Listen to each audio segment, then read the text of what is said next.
Assalamualaikum warahmatullahi wabarakatuh. Halo rekan-rekan semua, berjumpa lagi dengan saya Gita Rio Santoso di pembahasan mata kuliah Sistem Informasi Manajemen.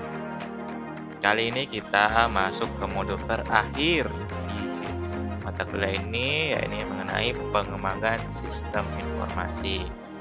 Namun disclaimer dulu yang untuk materi ini saya buat sebagai rangkuman untuk pembelajaran, semoga bermanfaat bagi rekan yang menempuh mata kuliah ini.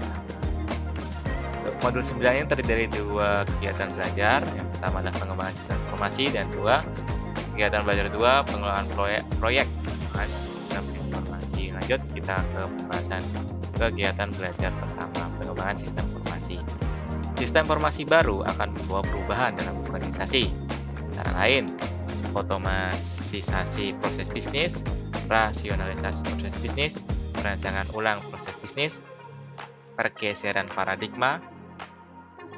Nah, dalam metodologi pengembangan sistem informasi digunakan adalah sistem development life cycle. Yang pertama adalah analisis sistem, perancangan sistem, pemrograman, pengujian sistem, konversi sistem. Lanjut, penggunaan dan perawatan sistem, kembali lagi siklusnya terulang. Tahap analisis sistem perlu dilakukan dengan benar karena akan menentukan sistem seperti apa yang akan dikembangkan.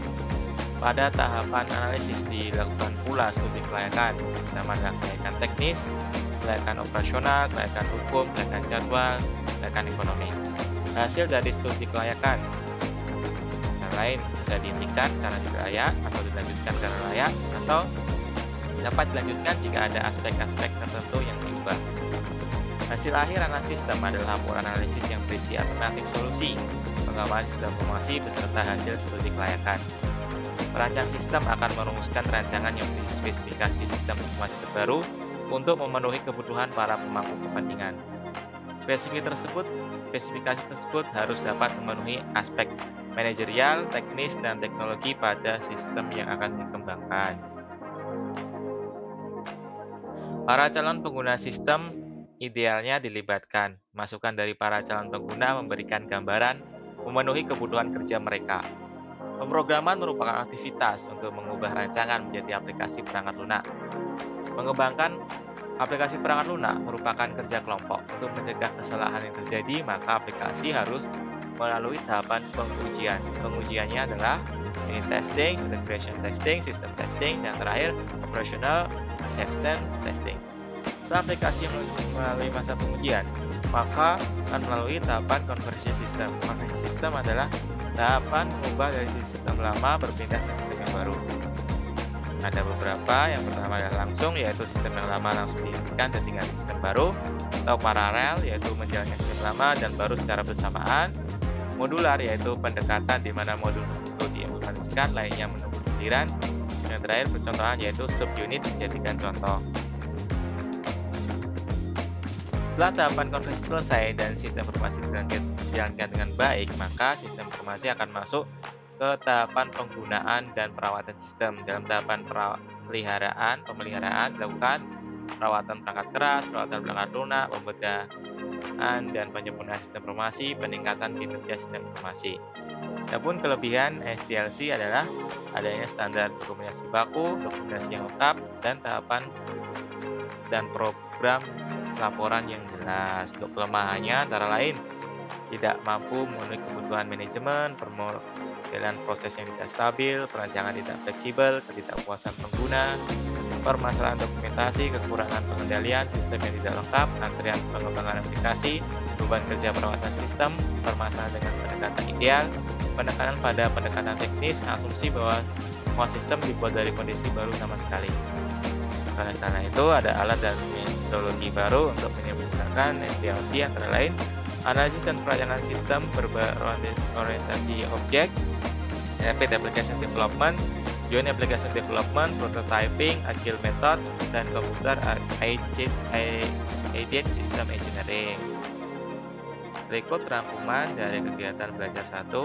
Pada tahapan analisis sistem dilakukan upaya menemukan dan memahami permasalahan apa yang harus diatasi, oleh pengembangan sistem informasi yang baru. Tahapan analisis perlu dilakukan dengan benar, karena akan menentukan sistem seperti apa yang akan dikembangkan.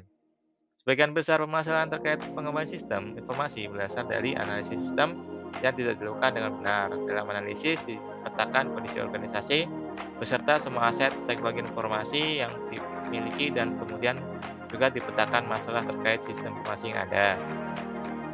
Permasalahan dapat diatasi dengan cara mengembangkan sistem informasi baru atau memperbaiki yang ada.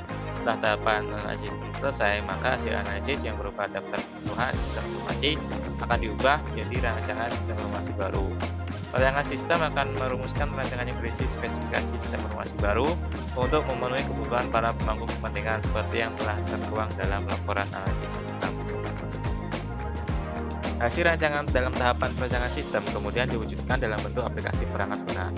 Pemrograman merupakan aktivitas untuk mengubah rancangan menjadi aplikasi perangkat lunak. Selain pemrograman, perancangan tersebut bertugas merancang tampilan aplikasi yang baik dan nyaman bagi pengguna.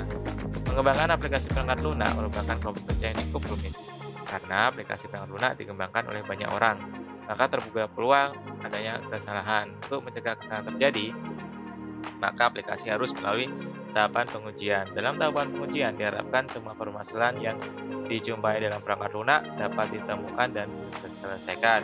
Untuk melakukan pengujian digunakan metodologi pengujian dan menggunakan rencana pengujian yang komprehensif dan intensif. Setelah aplikasi melalui masa pengujian, maka masuk ke tahapan konversi sistem. Setelah tahapan konversi selesai dan sistem informasi dijalankan dengan baik, maka sistem informasi akan masuk ke dalam tahapan penggunaan dan perawatan sistem. Sekian materi kegiatan belajar 1, silakan mengerjakan tes formatif 1 yang ada pada modul.